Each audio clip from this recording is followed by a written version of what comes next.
Assalamualaikum Bu Usni. Waalaikumsalam, Bu Demi. Bagaimana kabarnya Bu? Kelihatannya kok segar sekali. Oh iya, hari ini sangat cerah, ceria, alhamdulillah, sehat walafiat. Karena hari ini adalah hari Senin, maka saya usahakan seceria mungkin. Karena awal pekan dimulai dari keceriaan. Ya, kegiatan itu harus kita sambut dengan rasa Ceria, iya. Sehingga kita akhirnya auranya positif, tidak negatif. Jadi Bu, kedatangan sendiri saya ini untuk meminta Bu Usni sebagai kepala sekolah, sebagai narasumber saya, sehubungan dengan tugas saya yaitu CQP yang kaitannya dengan pengambilan keputusan berbasis nilai-nilai kebajikan sebagai pemimpin. Nah, mungkin selama ini Bu Usni sudah menjadi kepala sekolah, sudah lama ya Bu ya. Sudah. Mungkin ada beberapa masalah yang kaitannya dengan dilema positif ini. Saya mohon informasinya atau jenengan bisa menceritakan ke saya pada saat langkah-langkah atau prosedur apa yang jenengan pakai untuk pengambilan keputusan tersebut ya. Yang pertama Bu, ini selama ini Ibu dapat mengidentifikasi kasus-kasus yang berupa dilema etika ini atau kebutuhan moral. Bagaimana bisa mengidentifikasinya? Ya. Yang pertama, terima kasih Bu Dini memberikan semacam kepercayaan pada saya untuk menjawab pertanyaan-pertanyaan yang ada di form ini.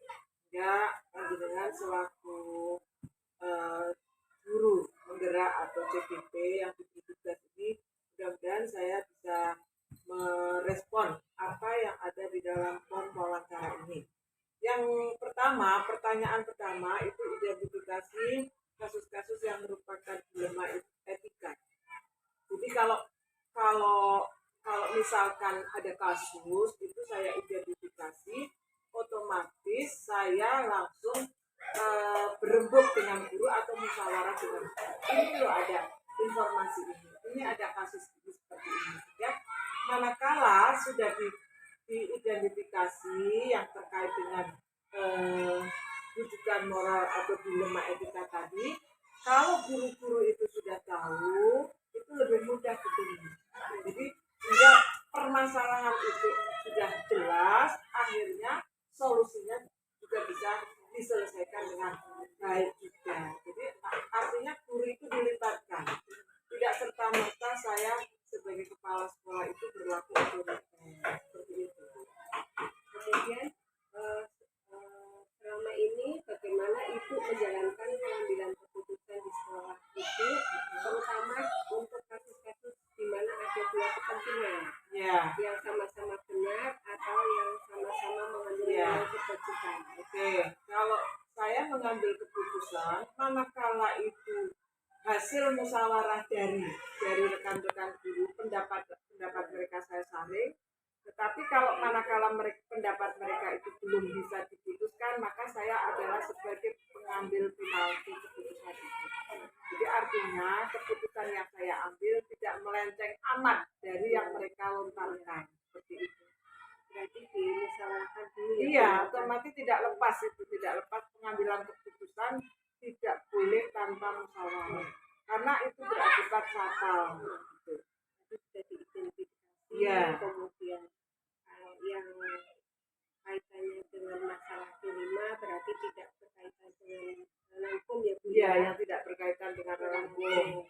Yang rujuk moral itu berkaitan dengan ranah hukum. Kemudian dalam mengambil keputusan Ibu mengambil dengan langkah yang pertama yaitu musyawarah dengan guru ya Bu ya. Jadi menyerap aspirasi pendapat mereka dulu.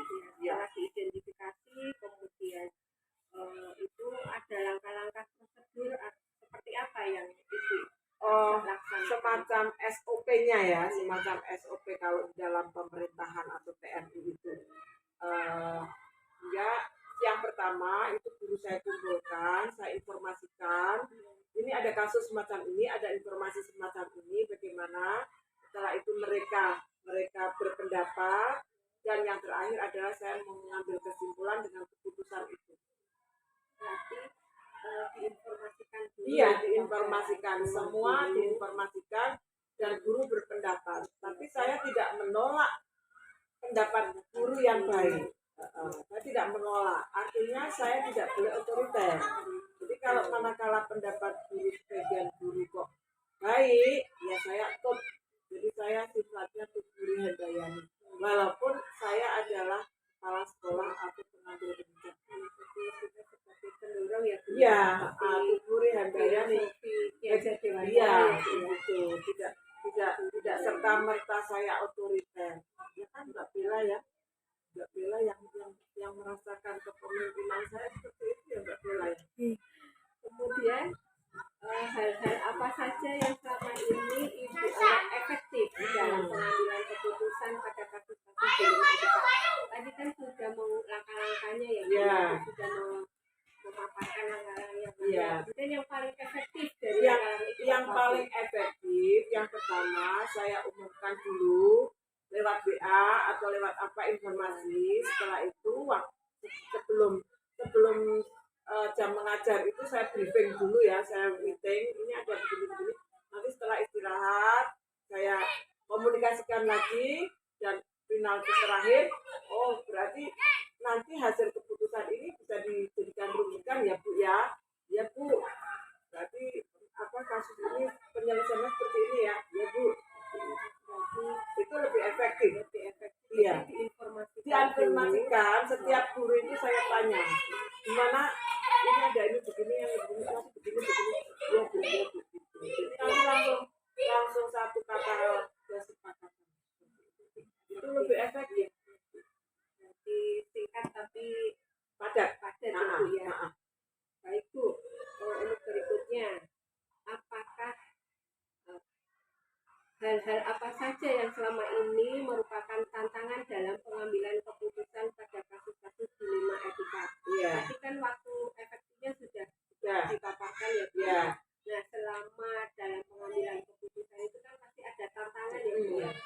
Mungkin tantangannya yang menurut Bu Rusli itu apa Bu? Iya, terima kasih Bu. Tantangannya itu satu, yang pertama yang kaitannya dengan dana. Kalau itu dana, itu menyangkut dana dan belum dikomunikasikan dengan orang tua, padahal itu keputusan harus mendadak, itu tantangan yang pertama. Tantangan yang kedua, manakala guru belum diajak komunikasi. Kalau guru belum diajak komunikasi, tiba-tiba saya mengambil keputusan, itu berarti tantangan. Artinya apa? Artinya kan hal ikhwal keliwere sekolah itu memang peran guru itu sangat besar. Walaupun kepala sekolah perannya juga besar, itu tantangan. Jadi artinya mampu merangkul semua guru sehingga informasi ABCD itu bukan, tidak ada rahasia di antara kita, dan juga tidak ada dusta di antara kita. Seperti itu. Kalau yang kaitannya tidak dengan dana Bu, kalau kaitannya tidak dengan dana, itu malah kaitannya dengan apa ya, semacam etika moral. Etika moral. Jadi APE bagaimana seperti itu malah lebih enak daripada kaitannya dengan dana. Ada rasa keadilan dan rasa peduli. Betul. Guru ya. Iya. Jadi guru itu tidak ada yang kayak anak emas kan, tidak ada yang sama kayak anak perak, anak perunggu, itu tidak ada. Semua sama di hadapan saya. Saya rangkul bersama-sama. Mereka adalah mitra kerja. Saya anggap mitra kerja, bukan anak buah. Kalau anak buah sudah suruh ke sana kemari, tapi mitra kerja yang bisa mari bersama-sama untuk menyatukan visi dan misi sekolah sehingga sekolah bisa lebih baik daripada tahun-tahun lalu. Baik, untuk selanjutnya, apakah Bu Rusli memiliki suatu tata cara atau jadwal tertentu dalam sebuah penyelesaian kasus keputusan tersebut? Saya tidak memiliki jadwal, tetapi saya memiliki buku tindak lanjut kasus. Jadi saya tidak memiliki jadwal. Jadi kalau ada kasus,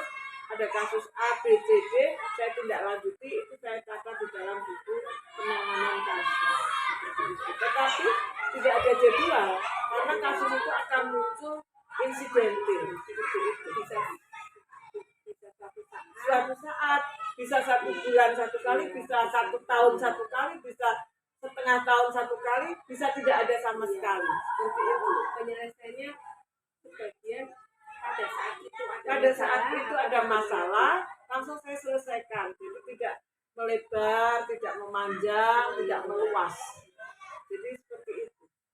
Mungkin prosedurnya Bu dalam menyelesaikan untuk sesaat itu. Oh, sesaat itu kalau menyangkut personal, maka saya panggil personalnya. Kalau menyangkut personal, tetapi kalau menyangkut personal itu berhubungan dengan etika, maka hanya orang itu dan saya yang lain tidak.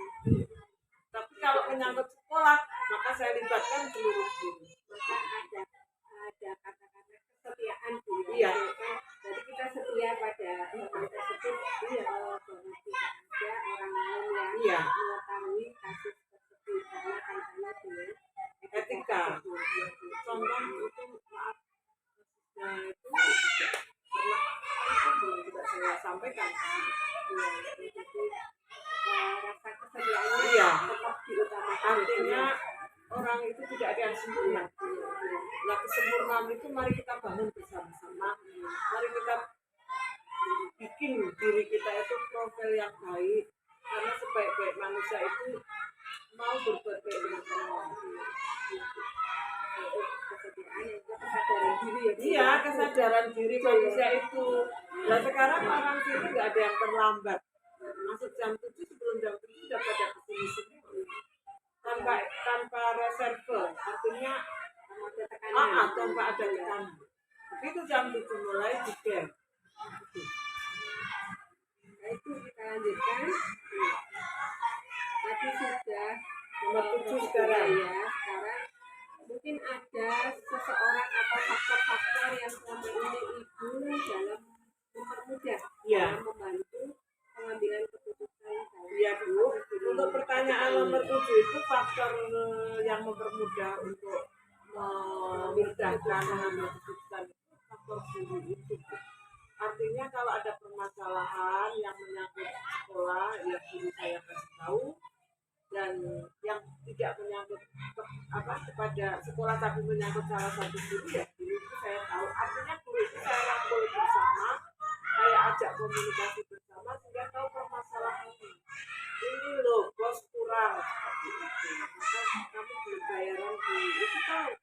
Karena bukan berarti bosnya dimakan guru, dimakan kepala sekolah atau dipinjam bendahara, tetapi tidak dibayarkan. Itu artinya guru itu tahu cleanernya keseluruhan. Ya, ada keterbukaan informasi. Nah ini setelah ada bos, saya sifatnya langsung memberi bayaran walaupun belum bulan November.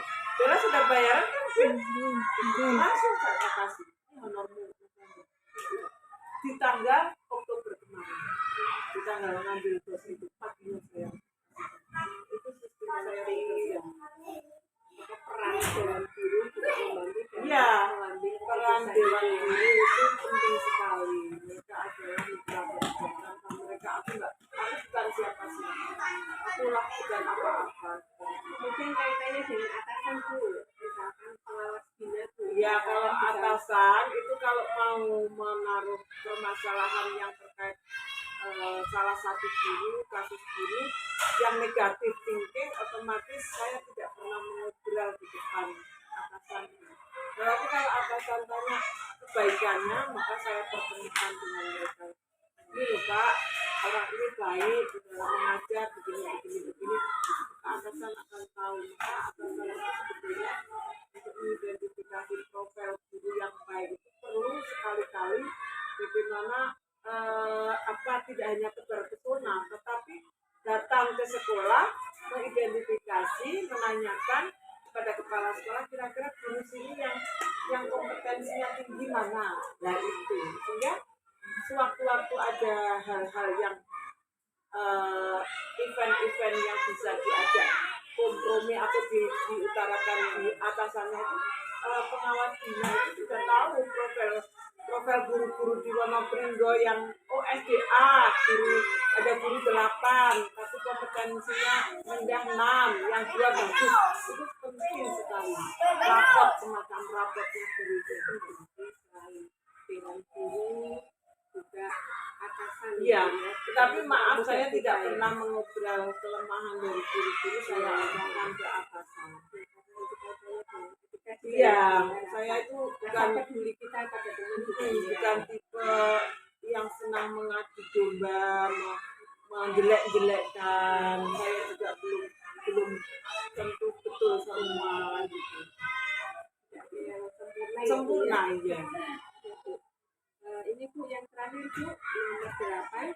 Dari semua hal yang telah disampaikan Ibu tadi, pembelajaran apa yang Ibu petik dari pengalaman Ibu dalam mengambil keputusan? Pelajaran yang saya petik itu berarti manakala kita kerjasama dengan guru dengan baik, otomatis akan mengambil sebuah keputusan dengan baik.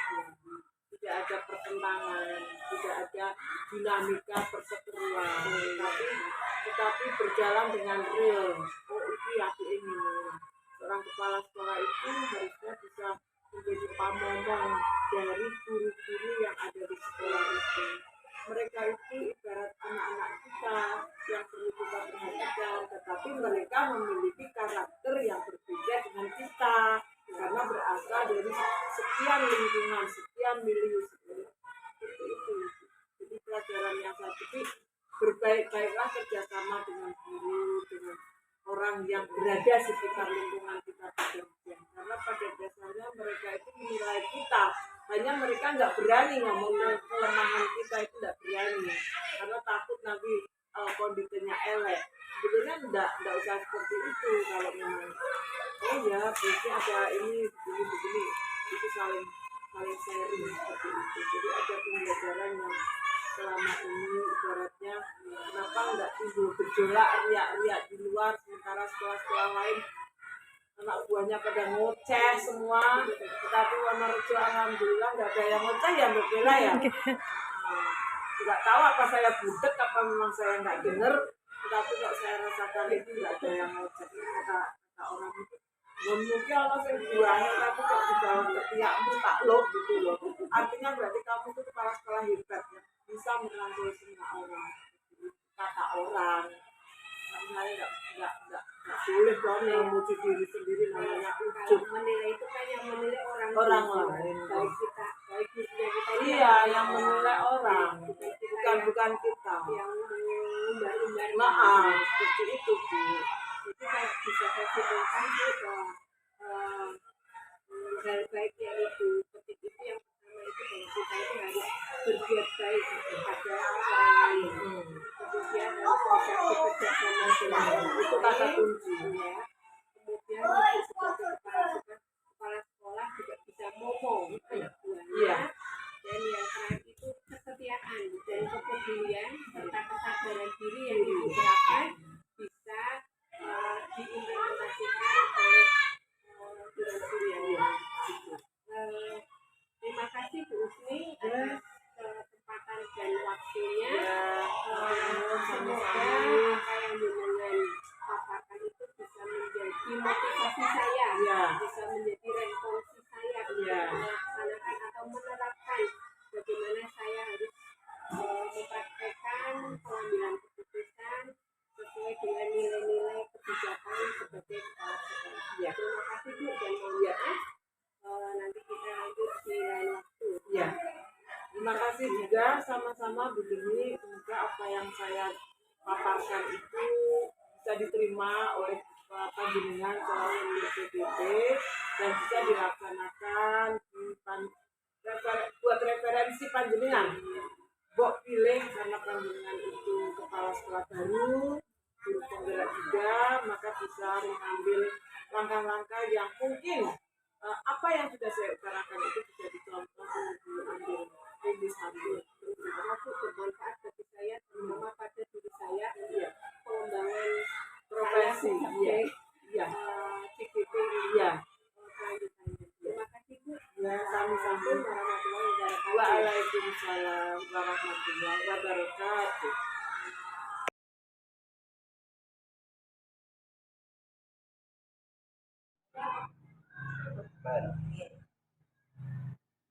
Selamat siang Bu Suspita. Bagaimana kabarnya hari ini? Kelihatannya kok bukan ini. Alhamdulillah Bu sehat.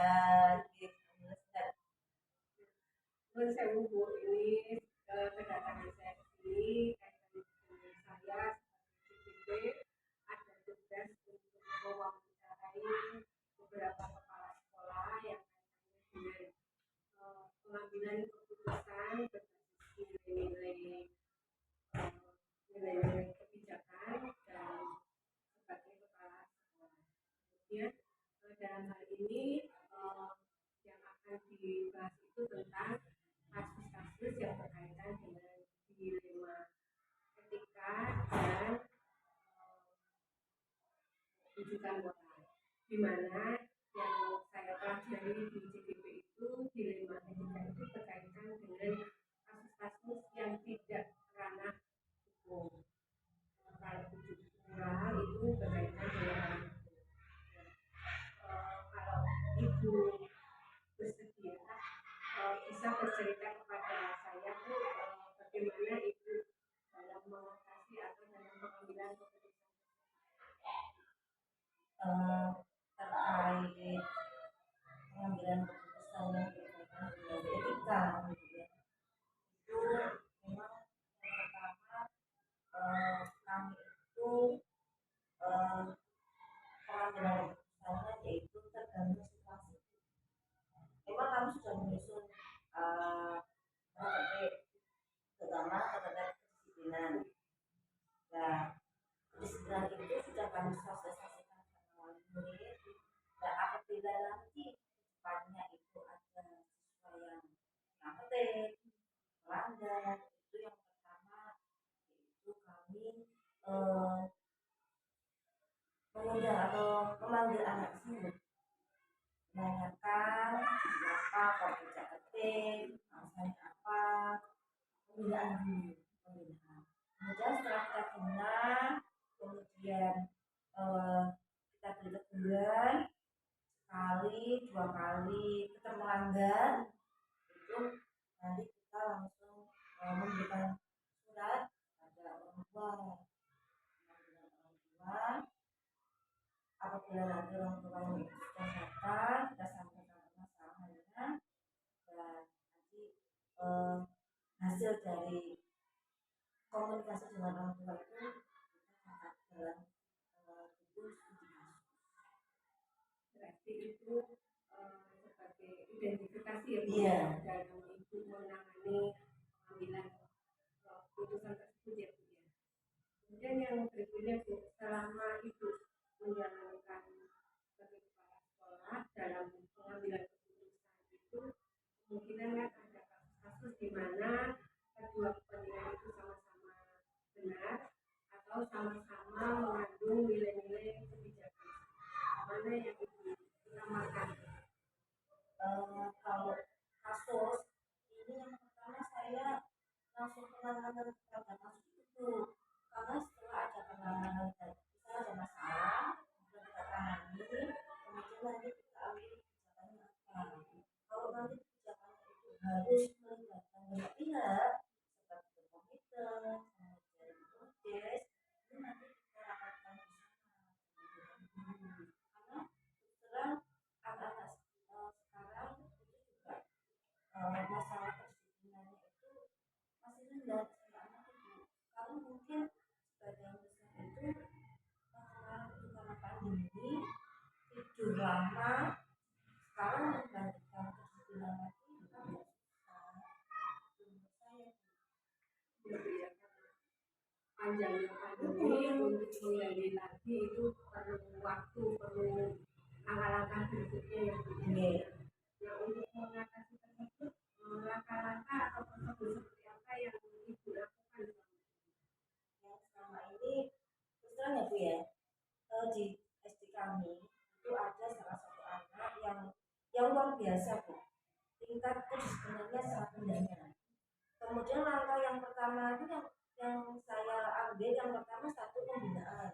Setiap hari itu siswa kami selalu ada pembinaan. Jadwal pembinaan kami susun setiap hari sebelum pembelajaran dimulai. Pembinaan. Yang pertama ya pembinaan tentang waktu, berangkat, berpakaian, bicara, itu pokoknya kedisiplinan. Terus setelah kami mengadakan pembinaan setiap hari, baru nanti kita pembelaan individu apabila ada anak yang melanggar.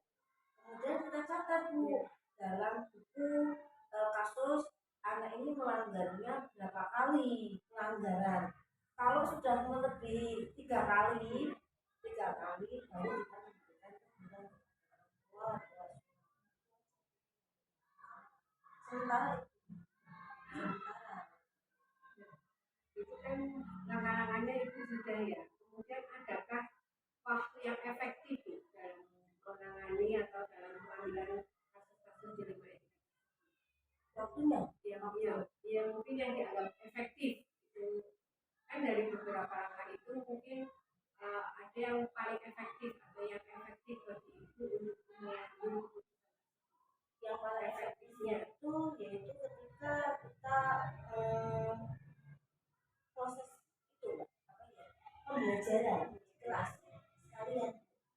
Karena apa satu ya, saya cerita lewat jenengan ada salah satu anak yang sudah terlibat kasus bergaul dengan anak PAN, sehingga aturan di sekolah ini tidak ditaati, dari pakaian, dari rambut, dari semuanya, bahkan sampai tugas pun tidak pernah mengerjakan.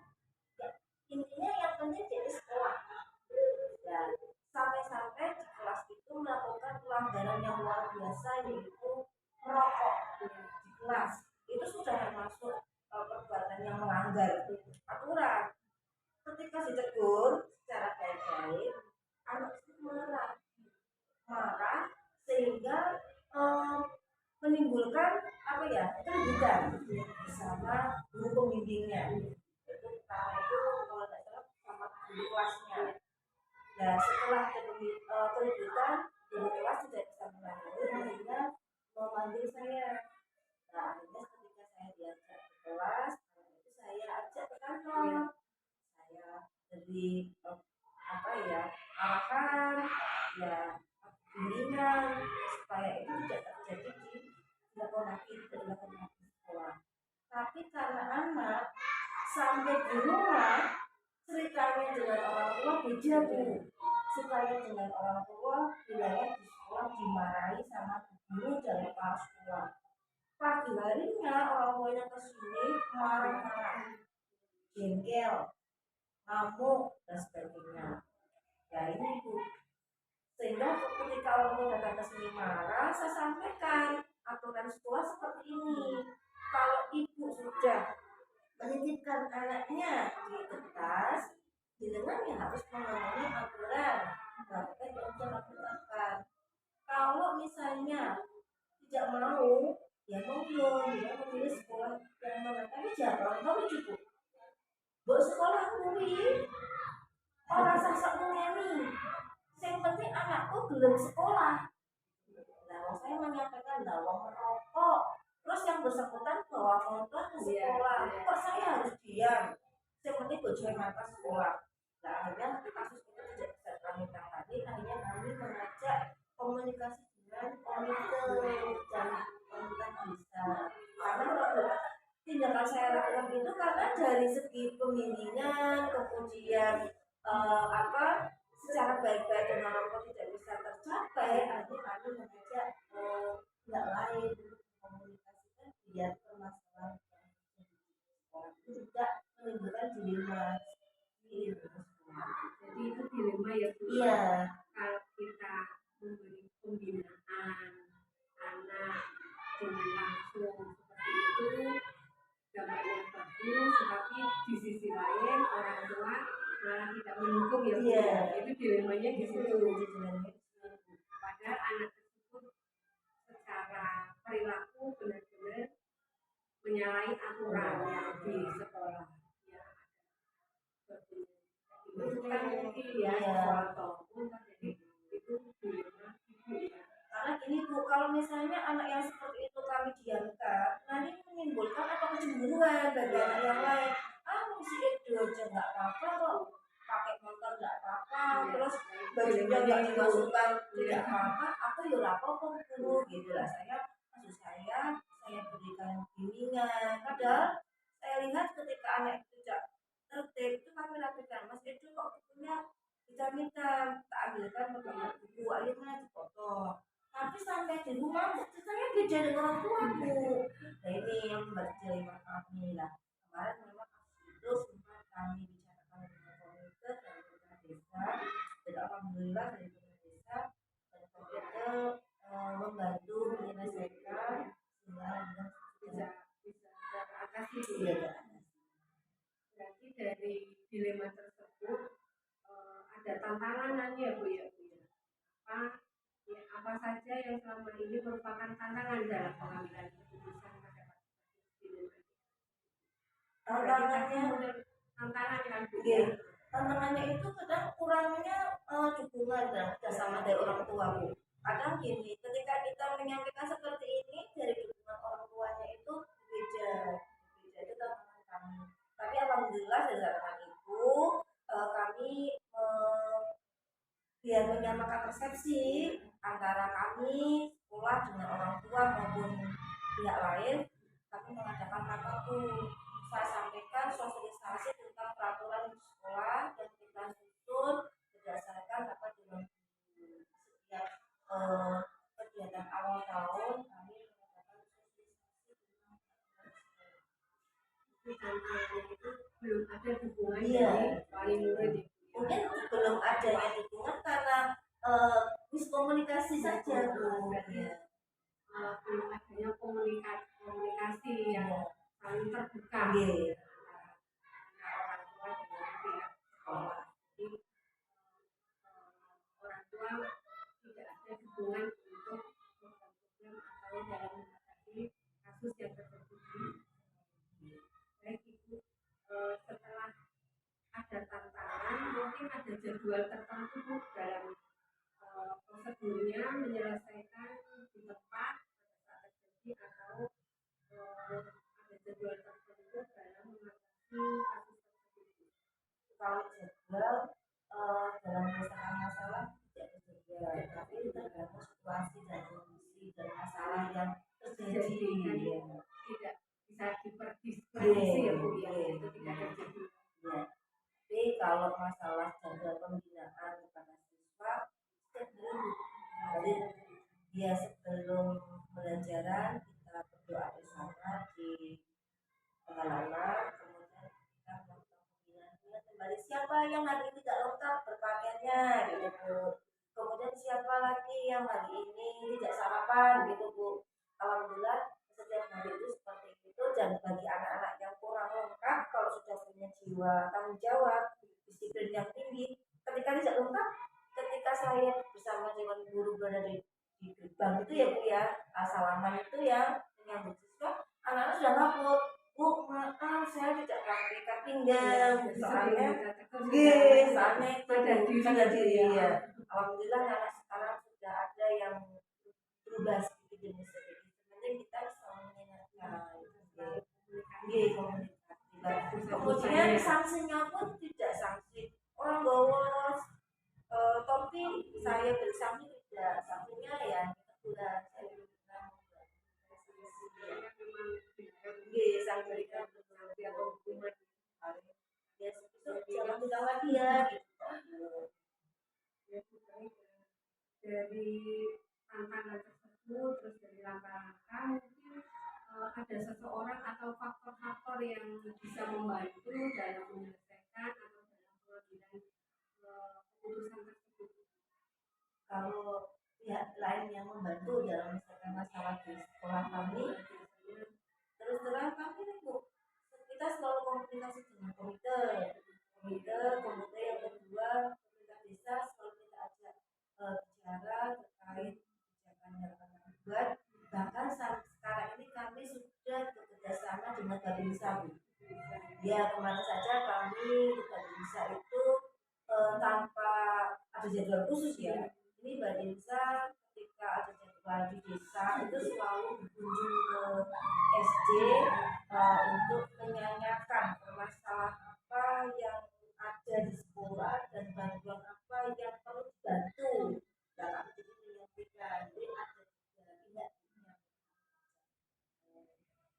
Kaitannya dengan atasan itu bagaimana? Kalau di Pamekasan kami menyampaikan itu kepada kodim dan pengawas ketika ada kunjungan monitoring di sini kami sampaikan masalah ini kami juga bersama dengan Atasan itu ya, selain pemerintah desa, desa, terus juga atasan juga ya. Sekarang kalau dengan Dewan Guru Bu, bagaimana? kalau dengan Dewan Guru terkait kebijakannya, Iya. kalau dengan Dewan Guru Maksudnya ada dukungan atau tidak memudahkan kita untuk mengambil keputusan atau iya itu utama Bu, karena Dewan Guru itu merupakan partner kerja kita ya, yang secara langsung apapun itu awal pertama sebelum kita mengambil keputusan itu kan lewat Dewan Guru rapat Dewan Guru. Dan yang menjadi catatan buat kami, permasalahan yang terjadi di sekolah ini kami selesaikan secara kekeluargaan dulu, jangan sampai permasalahan itu mencuat ke luarnya sehingga tidak menimbulkan dilema yang sangat besar yang iya kita mengutamakan kekeluargaan kepedulian iya dan kesetiaan kita terhadap makhluk Jawa. iya Jadi kalau boleh saya simpulkan, faktor-faktor atau seseorang yang bisa mempermudah dalam keputusan yang dipaparkan tadi diantaranya terutama Dewan Guru ya Bu ya, masih Jawa, terus dua pihak lain diantaranya Mbak Desa juga atasan itu mempermudah kita dalam mengambil keputusan. Baik, itu yang pertanyaan terakhir dari beberapa yang sudah dipaparkan, yang disampaikan, mungkin ada pembelajaran yang baik yang bisa dipetik dari pengambilan keputusan yang dilakukan dari pengambilan keputusan yang kita lakukan pembelajaran yang kita ambil ya bahwa keputusan atau kebijakan yang kita buat ini yang pertama dilakukan itu setelah disepakati itu dilaksanakan oleh guru. Guru itu menjadi suratan dulu, misalnya kebijakan dalam disiplin berangkat. Ya gurunya harus menjadi teladan dulu berangkat basic sehingga nanti anak-anak akan terbiasa guru tidak basic. Kebijakan lagi berpakaian sesuai dengan aturan gurunya harus memberi teladan dulu. Nah sehingga nanti itu menjadi catatan besar bagi kami tauladan menjadi contoh menjadi puncak atau apa ya keberhasilan dari sebuah apa ya hasilnya institusi. intinya pelajaran baik yang bisa kita ambil itu yang pertama itu komitmen ya Bu ya, dari semua warga sekolah sebagai teladan kita mau merintah juga kesadaran diri dulu kita utamakan komitmen kita agar menjadi sebagai teladan bagi warga sekolah yang terutama anak-anak ya Bu ya, karena kita kaitannya dengan pembelajaran yang baik Ibu, terima kasih atas kesempatan Ibu atas menjadi peluang buat saya untuk menjadi narasumber. Semoga apa yang Ibu sampaikan yang dipaparkan bisa menjadi inspirasi buat saya, motivasi buat saya sebagai calon pemimpin untuk anak-anak kita sebagai pembelajaran biar bisa menjadikan anak-anak kita yang berkarakter, yang berpsikis dan budaya.